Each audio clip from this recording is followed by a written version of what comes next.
MV Asalama. A tiny passenger ferry called the MV Asalama was leaving the port of Tarfanja and heading to the Canary Islands in 2008.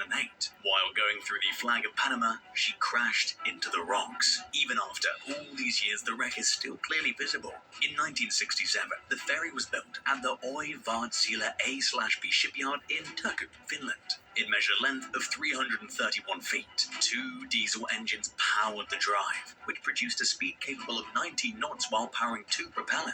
The Silja Line originally owned the ferry from 1967 until 1970. The ship's first name was the MV Botnia. It was operated by the Ang Vaartjies Bolaget Bor H. Velan lines from 1970 to 1975. The Spanish airline company, Compa Transmediterránea, acquired the ferry in 1975, and they used it until 1999 under the name MV Cuidad de la Laguna. The little ferry was then bought by Navier Armas, who gave it the name MV Volcan de Tenagua.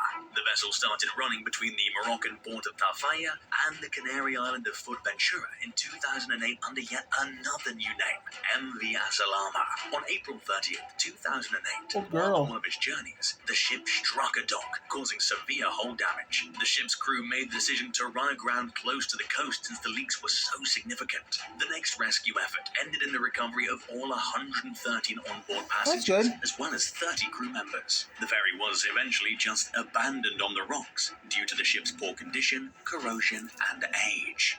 4. Carol Deering.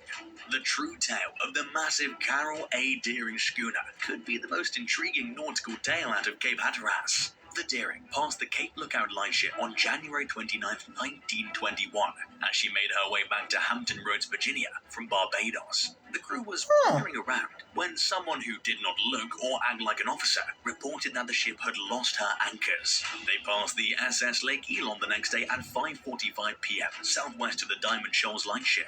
The Deering seemed to be taking a strange path. This was the schooner's tragic last report before she was discovered running aground and abandoned.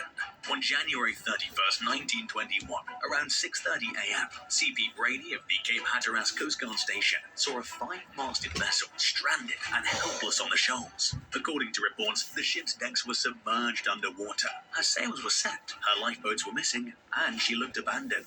The surf boats couldn't get to the wreck because of the rough seas that day. Finally, on February 4th, 1921, the rescue arrived. It then sailed alongside the Cutter Manning to the shattered ship. The Carol A. Deering was identified when Rescue Captain James Carlson stepped on board.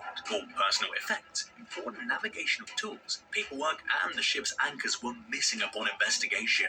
The food was arranged as if the crew was still getting ready for dinner, but strangely, there was no one in sight. The Deering's dented and shattered hull was all that remained to remember the ship's peculiar trip.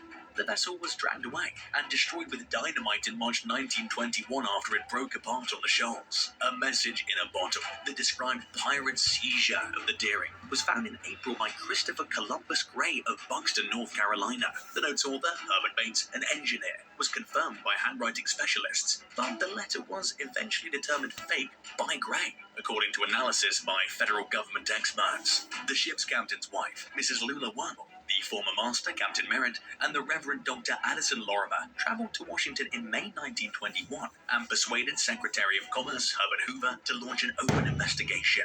In July 1921, FBI agent Thompson paid a visit to Dare County. Among the leads he pursued were tales of mutiny, rum-running criminals, and pirates. He questioned local shoreline guardsmen about the idea that the crew had simply mutinied and left the ship, and they said